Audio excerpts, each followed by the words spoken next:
Welcome to Quilting on the Side, the podcast where we uncover the secrets to turning your passion for quilting into a profitable side hustle.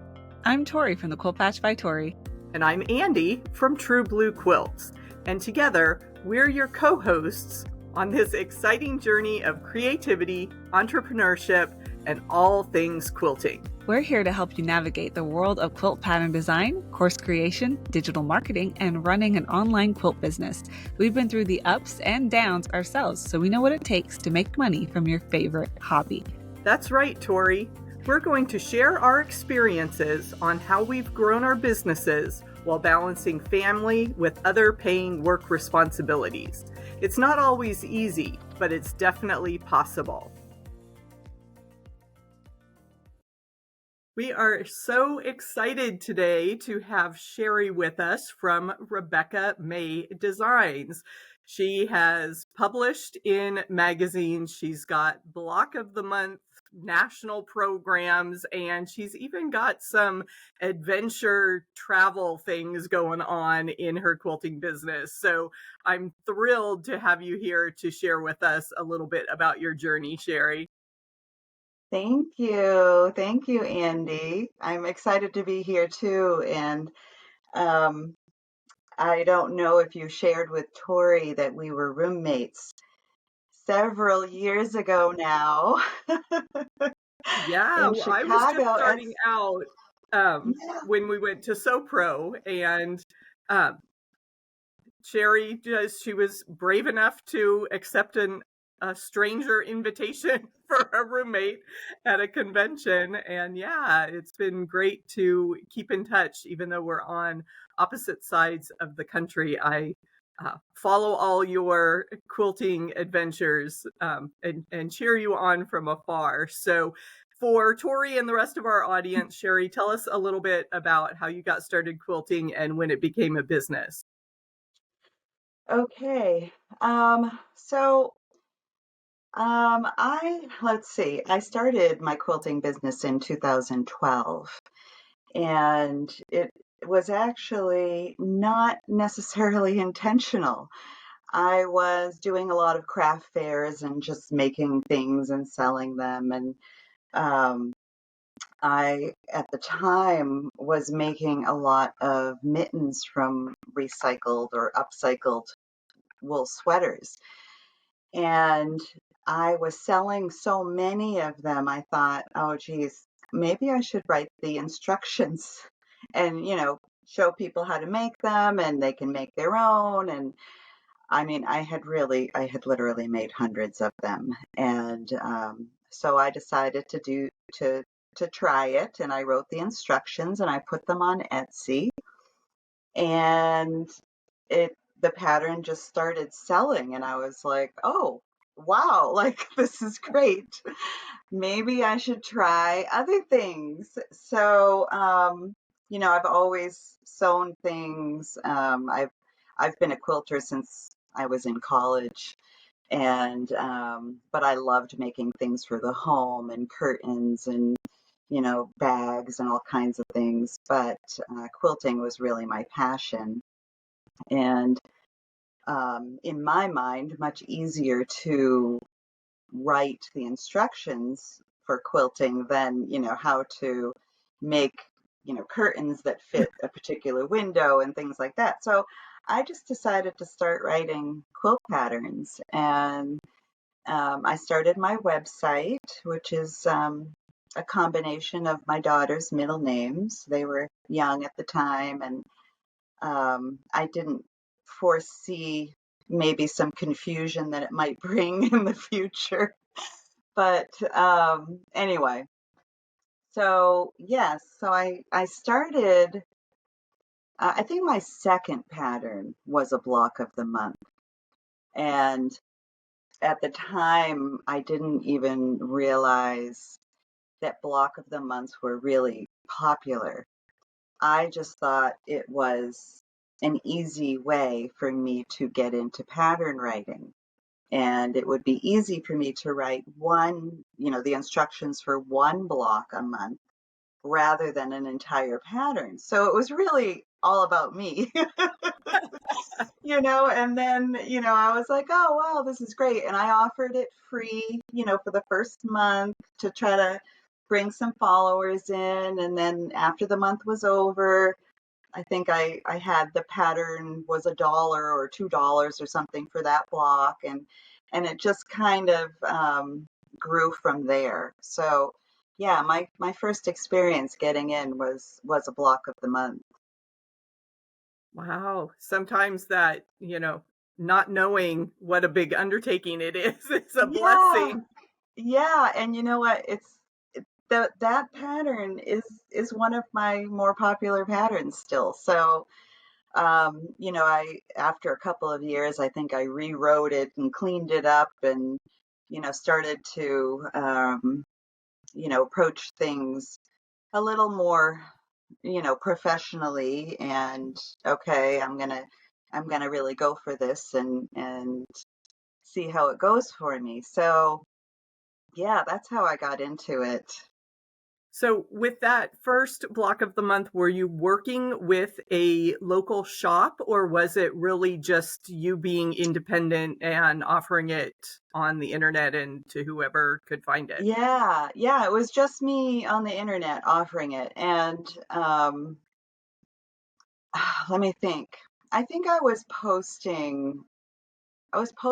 blogging Hmm.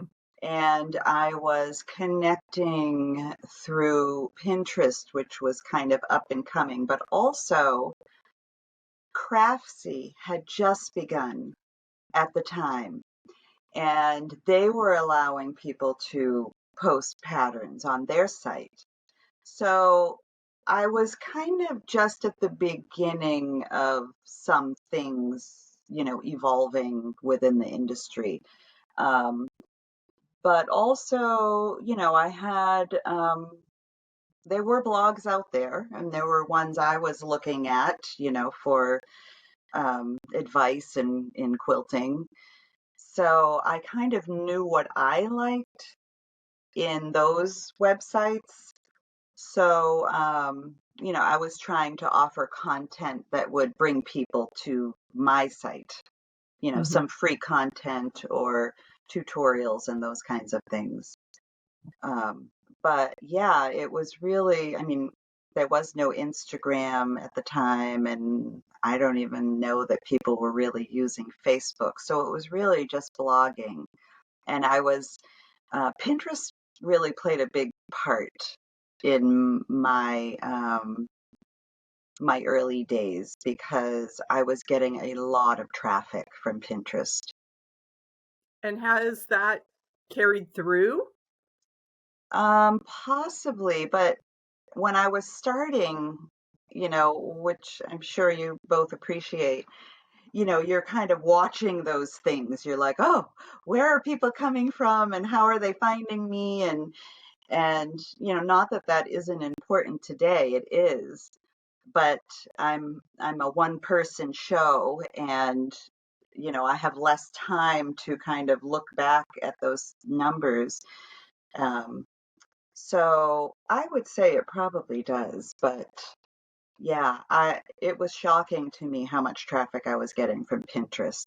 So I was pinning a lot of content and trying to really put out some quality photos, taking a lot of time to really make my photos look professional, from whatever camera I was using at the time. And now I'm just using my iPhone, um, to capture pictures because Mhm. they're so good. Yeah, Yeah. definitely use what you have. Yeah. So were you offering any classes?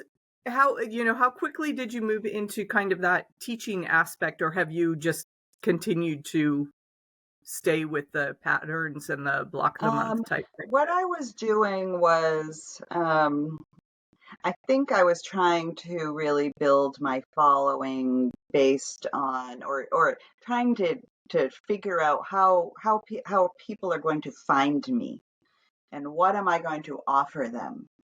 because they're not just going to come to me, if I don't have anything to offer.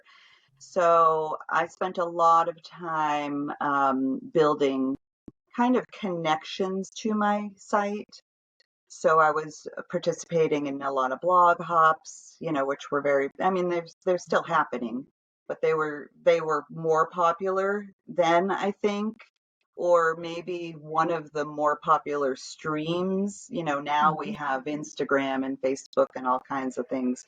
Um, but at the time it was, blog hops. I would participate if like a fabric company was offering some kind of, promotion, like if you use their fabric to make something and then you would be featured. I worked a lot with the Warm Company. I made some projects for them. So I was really trying to build all these different avenues or streams for people to find me. And also, writing tutorials and doing book reviews and, all those things. Um, and just trying to create some good content also on my site. Sure. And I Hmm. still think that's very relevant for today. Yeah, absolutely. Absolutely. And I'm feeling like I was thinking about this, with the call coming up, and I was like, I have been thinking for the past several months that I really need to get back into doing some of those things, and I enjoy them a lot. And it's funny, like just, Andi and I talking about how we were roommates at SoPro. Like there's at least a handful of people from SoPro that Hmm. I still am in contact with, or I will see them in the, pattern designer group. And it's just like kind of nice because it's a familiar face. And it's good to make those connections. So definitely Yeah, it's relevant. wonderful when you can make those quilting friends that last. And, Yeah, even if you are not um, in touch regularly, it's kind of yeah, like having that childhood best friend that you can just pick up and right, continue that right. conversation. No, it's really nice. It's really nice. And, I'm not um, super active on the Facebook group, but really more for time Mhm. because it's just difficult to manage. And, sometimes it's just a rabbit hole. And I'm trying to, stay focused and get my projects done. And also sometimes, you know, it's hard because you feel like you need to be doing everything. There are so many avenues that we could, take in this industry, which is fantastic. But it also makes you feel as though you have to do all of them. And I have had to remind myself in the past that, okay, these are the things that I really enjoy doing. These, and I want to stay in that lane. And I don't have to do those other things. I can do, these things that I enjoy, and I can do them well, rather than trying to do, multiple things and feeling like I'm, dropping the ball. So it's difficult to make those choices. What kind of collaborations have you enjoyed the most? Um, I have some, let's see, I've done a little bit of most things, I would say.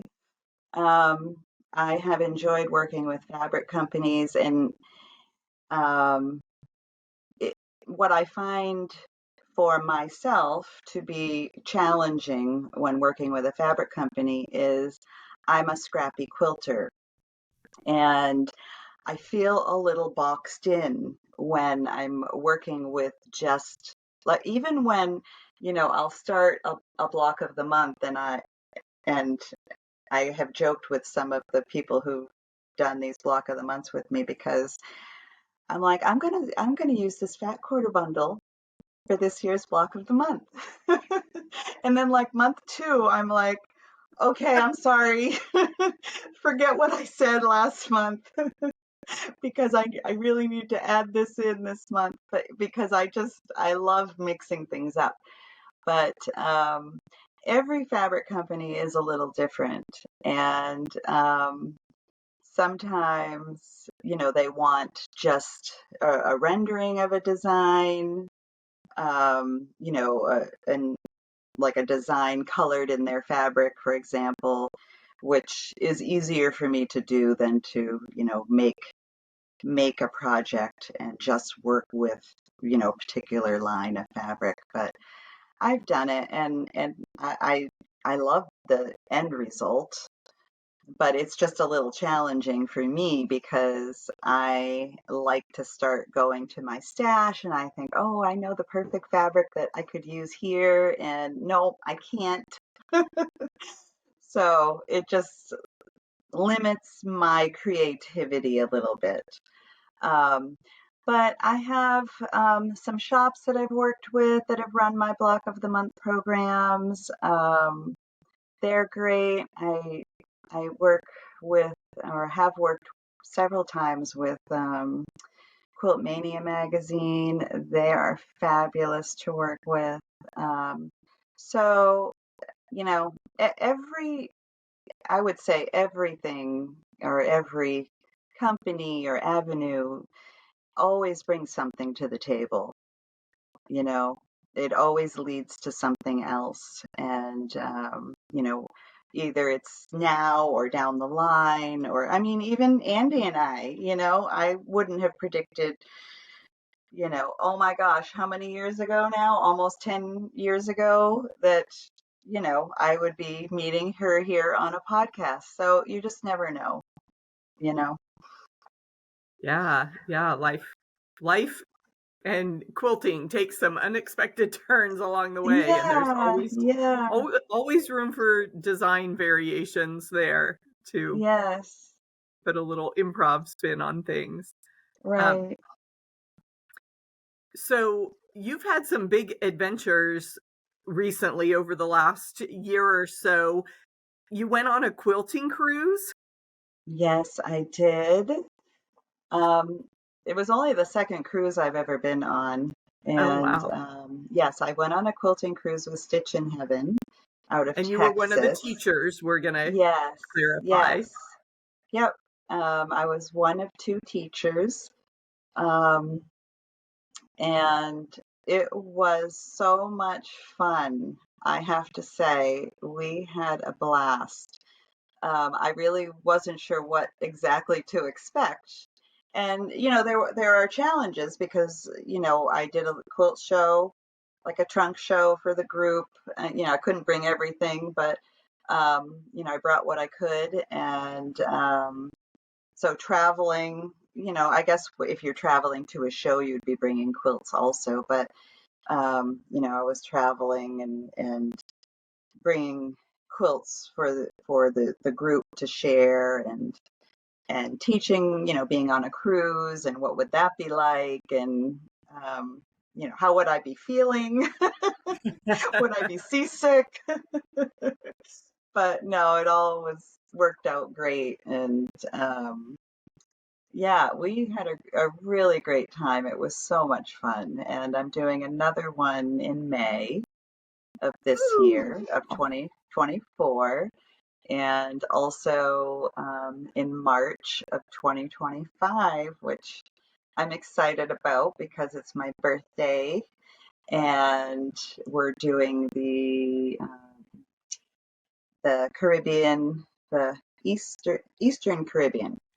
So that'll be a different cruise also Mhm. for me. So How yeah, are Sorry to interrupt, but I yeah, just no, am trying to get a feel for how those quilting cruises work, because you get kind of the best of both worlds. You get your cruise experience because you can still go do the excursions, and then you Yes, have a quilt retreat mixed in. right, So are right. they alternating days? How, explain Yeah, for folks so that have never been sure, before. because I honestly didn't know either. So the the quilting, first of all, the quilt room is pretty much open 24/7. Cruising days when you're at sea um, are the teaching days. So what I would do, and I imagine other teachers might be a little bit different but similar, is I would go over, a segment of what I was teaching in the morning, and then I would tell them I'm going to go over step 2 or part 2 or whatever at 1 o'clock. So I would kind of give them an idea of the day. People are primarily there for most, in the quilting room for most of, um, you know, from morning till, you know, early dinner time. Mhm. Um, and they are able to come and go because there are shows going on. People might want to, go up on deck or, you know, so everybody's kind of doing their own thing, and you're able to get up and go out and come back and, no problem at all. But for the most part, most people were there, for a good portion of those sea days during the day. Um, and, as always, there are quilters who are, hardcore, and they are determined to get that quilt done. And some people make two because there are two teachers. So you have an option. You can make one of the quilts, you can make both of the quilts. Um, the so that's the first day of teaching, you know, I'm with one group. The second day that we're out at sea, not in port, the other teacher and I swap rooms, and I, go through everything with the second group. Um, and then, the whoever's teaching with me will just kind of float back and forth and help people, and yeah, it's pretty amazing, how And smoothly it goes. yeah, and you were cruising with Stitch in Heaven, is that correct? Yes, They seem to yes. be a very experienced Yeah, I company don't in know how terms of many years offering these. yeah, they've been doing it a number of years. I'm not even sure how long, but yeah, definitely they run a tight ship, and I got a course on the machines that we were using, and how to replace the bobbins and the needles, and troubleshoot and those kinds of things, so I could help the students with that too. Mhm. And yeah, but it was a fabulous experience as a teacher, and I think the quilters on the cruise had a wonderful time also. So yeah, it Yeah, was great. So was that's this an definitely. opportunity? Sorry, I had a question. Was Yeah. this an opportunity that you had to apply for, or did they reach out to you? Um, well, I had been working with Stitch in Heaven for a number of years through their block of the month programs. But they had put a call out, I think, in the pattern designer group asking who might be interested. And I applied that way. So that was probably maybe in 2022 or maybe late 2021, maybe. Um, and I think because, I had a connection there, Yeah.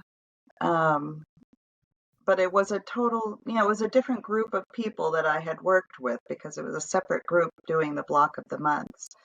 So, yeah, I was lucky. I was very pleased to, be part of it and experience it.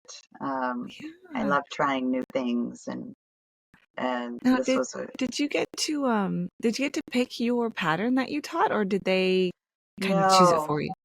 no, they choose the pattern, and it can be one of your patterns or it can be somebody else's pattern, which I'm teaching a Juicy Juice pattern on the next cruise.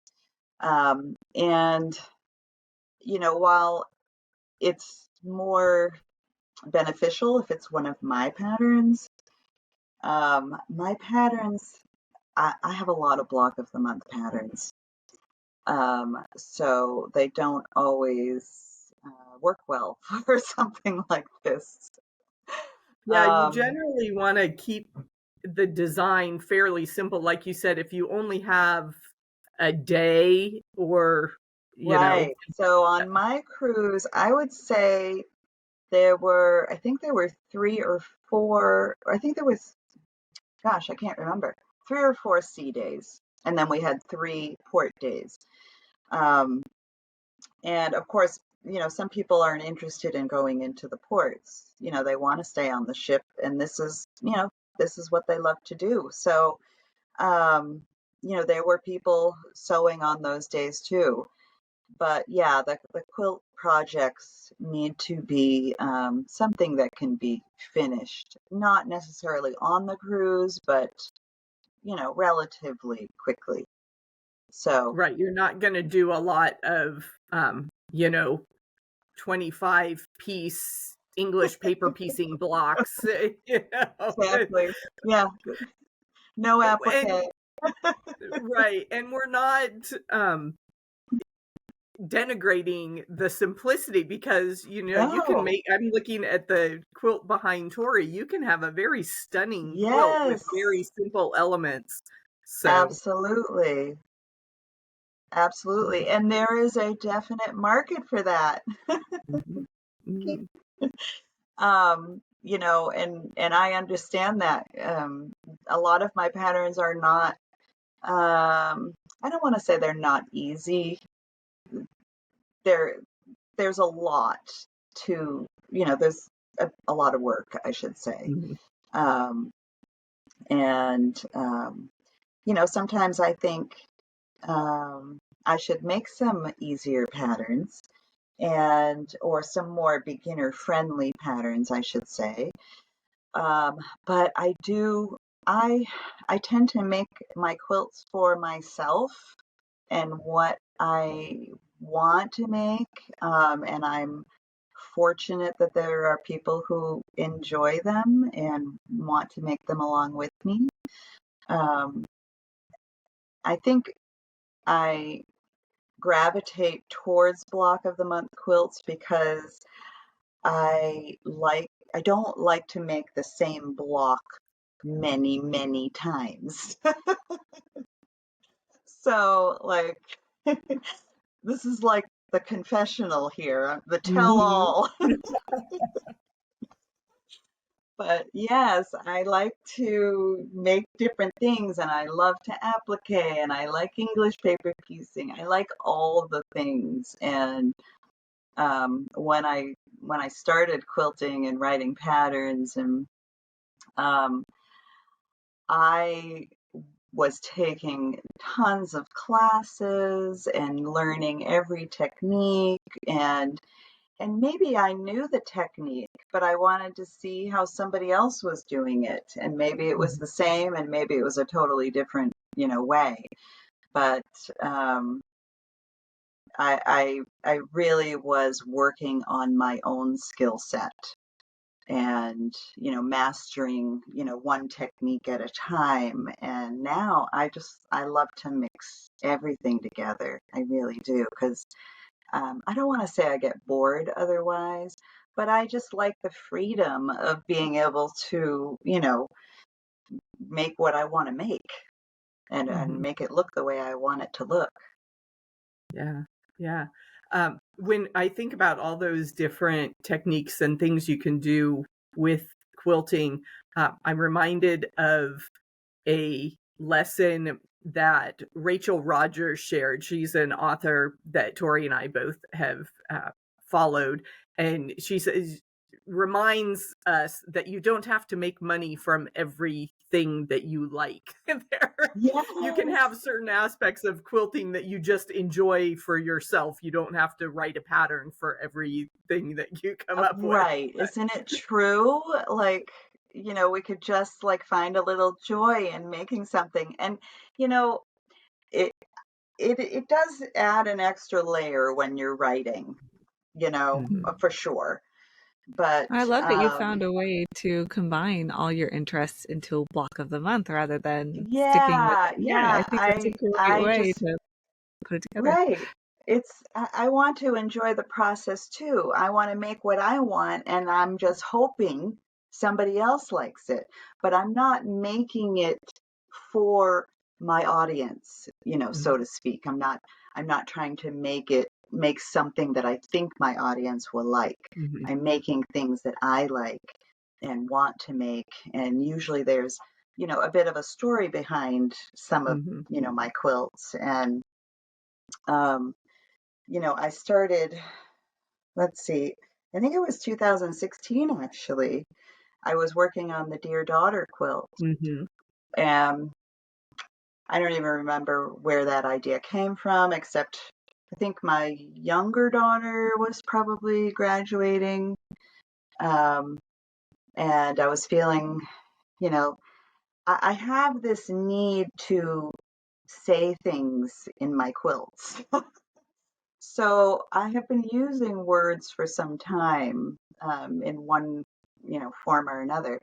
And so I just wanted to put all these little messages, to my both of my daughters in this project. And that led to the Dear Diary quilt, which I made for myself, which was I had I had lost, my father that year, and things, Mhm. it was just kind of an emotional year.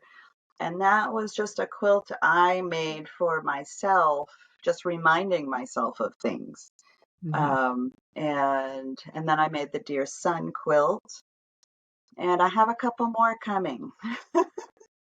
Yes, I have two more because I'm going to be a grandmother soon, and I'll be making something for this Mhm. little nugget, and I have a friend one that I have been dying to make. So I'm hoping that I get to that either later this year, or maybe it'll be my block of the month for 2025.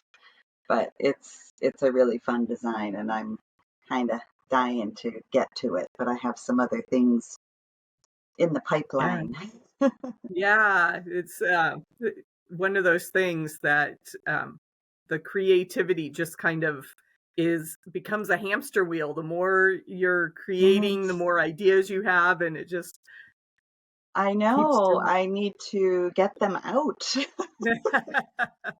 I Yep. mean, Yep. I'm sure, many of the pattern designers are very similar, and everybody, I mean, I think of it, it's as an art, and creativity and a way to express myself. And Mhm. I I have a lot of things that I would like, a lot of projects I would like to do, but I only go so fast. And I work by myself, like you both probably do. And there's only so much time in the day, and my projects are not always quick, but I enjoy them. So that's really the most important part. And I've started with the quilt cruise. I've started doing a little more travel, and this Mhm. past year I did my first retreat in Italy. Yeah, Um, tell us about that. oh my gosh. It was so fun. So I'll just go back and just give you a little bit of history. So in 2021, my sister asked me to go to Italy with her on a yoga retreat. And I was like, oh, geez, I don't know. This, like, this is a lot of pressure. No, I'm just kidding. But, I was like, okay, I'm not sure. Let me think about it. And of course, this was after COVID. And, so many of our lives changed. And, we had been in lockdown. And this, you know, it was just a very difficult time. And I thought, okay, I'll go. So I went on this retreat. There were 10 of us. And I felt like a whole new person when I came home. I did not even realize how much I needed it. When you're so like in, I don't know, autopilot maybe, and you're doing the things, and it was like I had just like taken this big breath of air, and it was fabulous. And I really felt like um, I wanted to somehow give that to somebody else.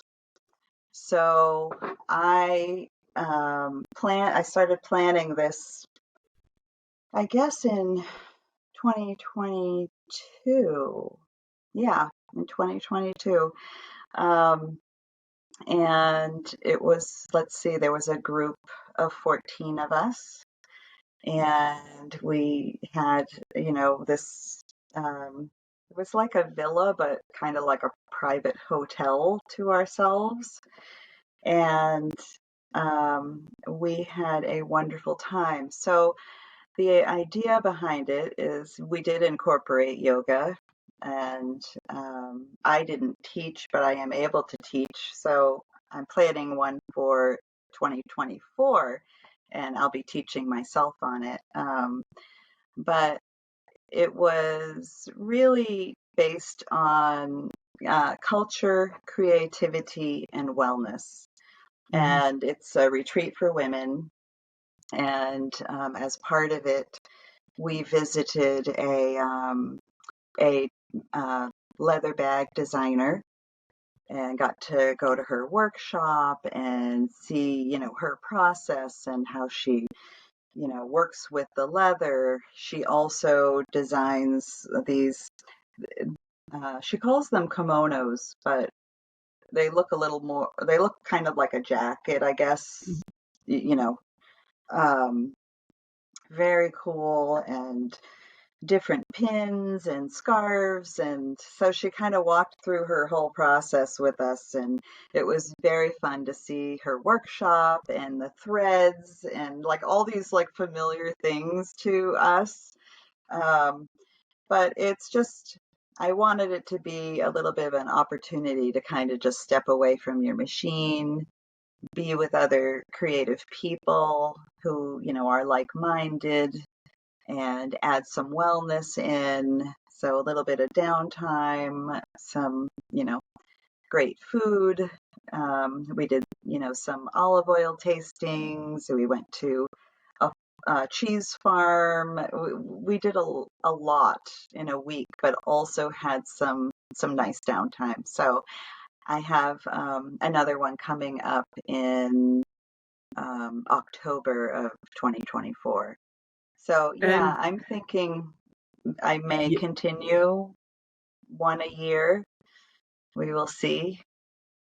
that just But sounds it's amazing. And we will definitely have the information in our show notes for Thank people, you. because that just sounds like you said, mixing those things. Just, I can't imagine that you wouldn't come home relaxed, Oh my gosh. inspired, and just ready It's like to. really just viewing things with completely different eyes. And you know, I can't say enough about how good it was for me and some of the other people. And surprisingly, I had let me think. I had like 3 or 4 women in the industry that came. Yeah. So I wasn't really expecting that to happen, but yeah, it was nice. And yeah, I was very thankful. Yeah.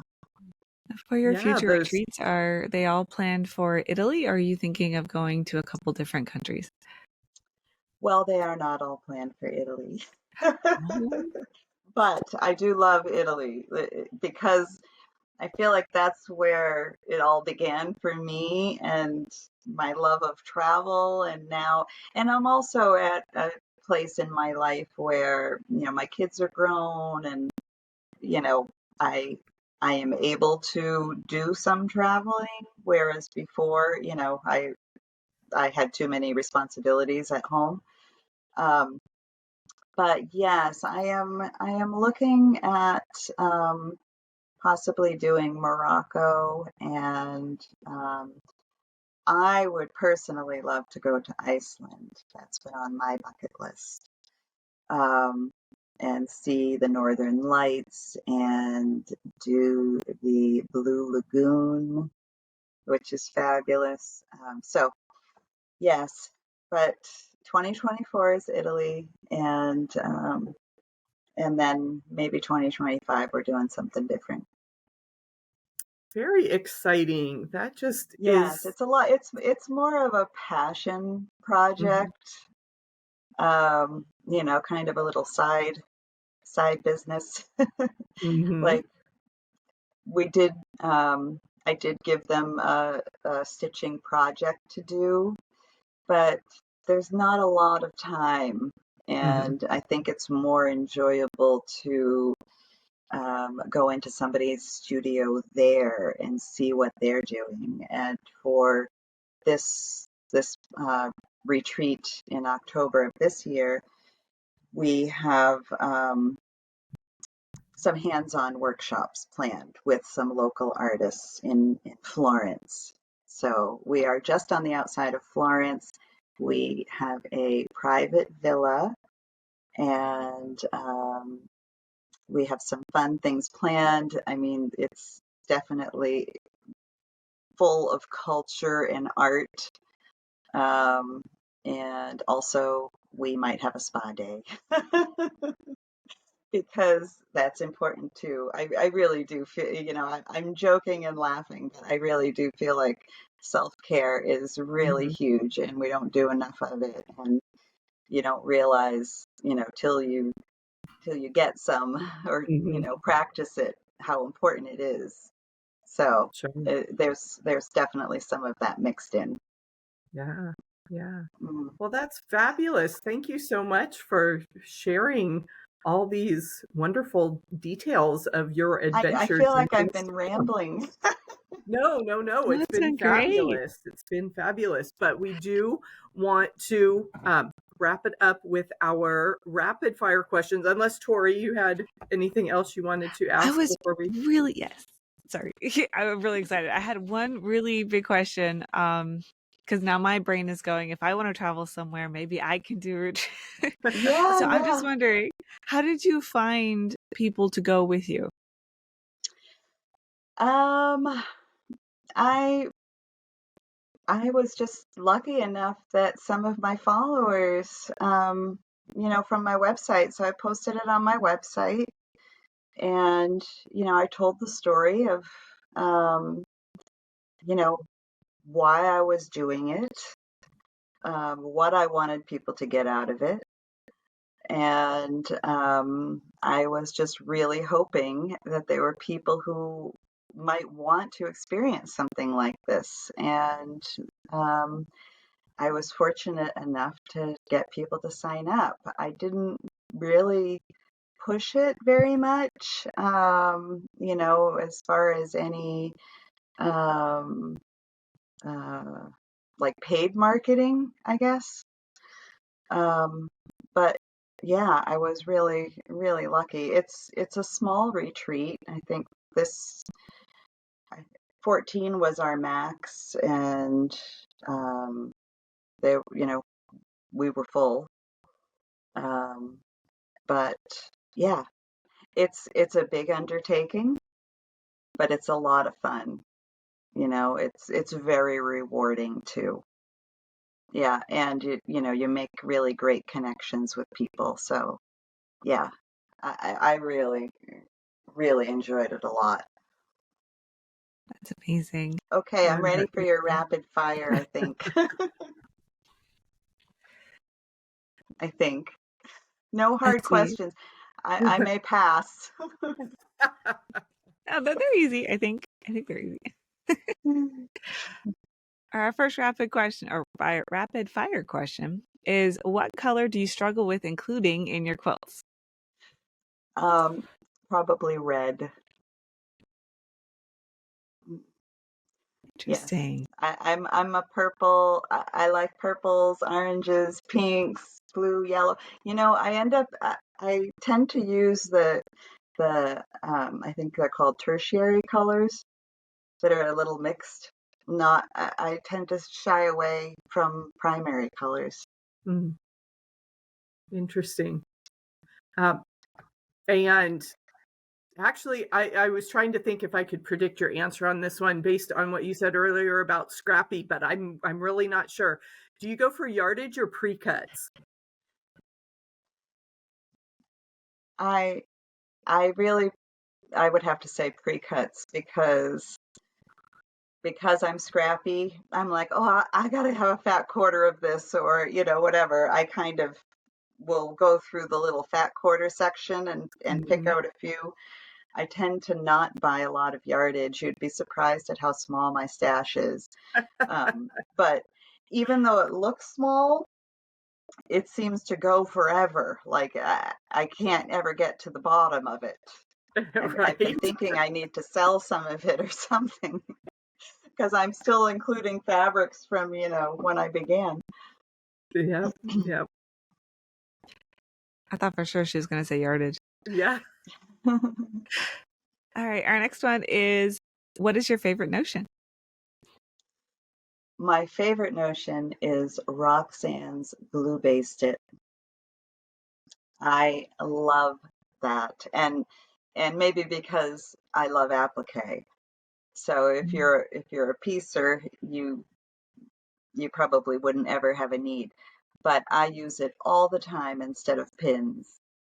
I have also used it for joining my backing fabrics, especially on the rare occasion that I might be matching a large pattern with the fabric.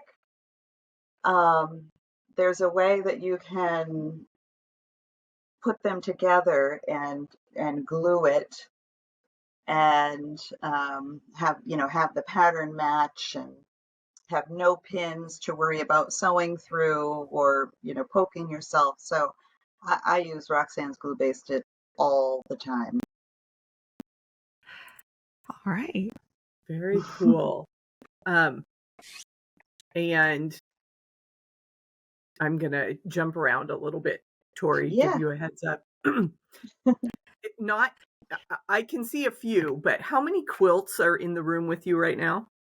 Oh, how many can you see? I don't even know what Well, we what see you a can few see in my blocks, background. but let's narrow it down to finished. I have 9 quilts and 4 quilted pillows and 4 gnomes, 4 Christmas gnomes. 2 of them are hatless. Very fun. Yeah. Our next one is, what is the most rewarding part of your business? Oh my gosh. Absolutely the people. Um, Especially doing the block of the months. I've had people come back and do, multiple ones with me, and now we're like friends. Like I feel like if they lived here, I'd be over their house sewing or they'd be here. But, in conjunction with that, the people who have done, like my Dear Daughter, Dear Diary, Dear Son patterns, who have written to me and told me who they're making it for, why they're making it for them, you know, I love, love, love when people share those stories with me because it just feels really good because I feel the same. And I'm so happy that somebody else, has gotten that kind of joy out of it too. I hope people are documenting, especially with, as you said, your family inspired and wanting to pass those messages on that, yes, definitely label the quilt, but then Yes. somewhere document the story of, where you made those meaningful connections, because that's such a beautiful part Yes. of your designs. I just want to share one quick story. I had a woman, so when I did my Dear Daughter, the first one, as a block of the month, I finished it, and it's a lot of work. So I finish it, the year is ending, people are sharing their pictures. I had one woman share a picture with her 4 granddaughters, each holding up the quilt. So she had made 4 during the year while I was making my one. And she had their name on each one. I mean, I was just really like amazed by that. And yeah, I love it. I love Yeah, that part of it. that's really, really neat. Mm. And our last question, who is inspiring you right now? Oh my And this can gosh. be for quilting, it could be with some of your other adventures. Oh, that is hard. Um, well, I mean, this might sound silly, but my daughters, I'm going to be a grandmother. I have 2 daughters. One is pregnant, and I just feel amazed by all the choices that she is making. And seeing her sister, my other daughter, and like the love between them and how supportive they are of each other, I'm just like my heart is just, exploding. And it's probably on my mind because, we have the big baby shower coming up this weekend, and so this week I've been working on some games and graphics and stuff for that event. But yeah, my girls, you know, are very good to me and inspire me because I think I wish I was, you know, as smart as they are when I I was think their you're age. doing But pretty well, Sherri. you know what the thing is, and it's they have the whole world at their fingertips. When we were younger or I was younger, the world was much smaller. We didn't have so much information, like things seemed so much further away. So I just think that kids, I should say kids, young adults these days have so much more at their disposal. And Andi, oh, here she is, you're back. Yeah, But just yeah, so I mean, that might be a corny, Oh, not it's at all, not not at quilt all. related, but yeah. Well, we've seen how they have your family, your daughters, and everything have inspired you in your quilting life and in your business uh, ventures as well. So yes, that is Yeah. a perfect answer. So, Oh, thank you, of Andi. course. Now, before we leave, tell everybody where they can find you, your website. So my website is Rebecca Mae Designs. It's Mae is spelled Mae. Um, and yes, you can find me through my website on Instagram, on Facebook. I have a Kajabi website where all my courses are for my block of the month. So I do video classes there. And yeah. Okay, well, we will let you go, let people explore Rebecca Mae Designs online. And thank you so much for spending time with us, Sherri, and enjoy that new grandbaby in this new season of life. And Oh my God. best wishes for all your quilty travels. Thank you. Thank you so much. Thank you, Tori. Thank you, Andi. What an inspiring conversation from someone who is literally traveling the world from her quilt adventures. Yeah, that was an amazing conversation. What was your biggest takeaway from Sherri's story?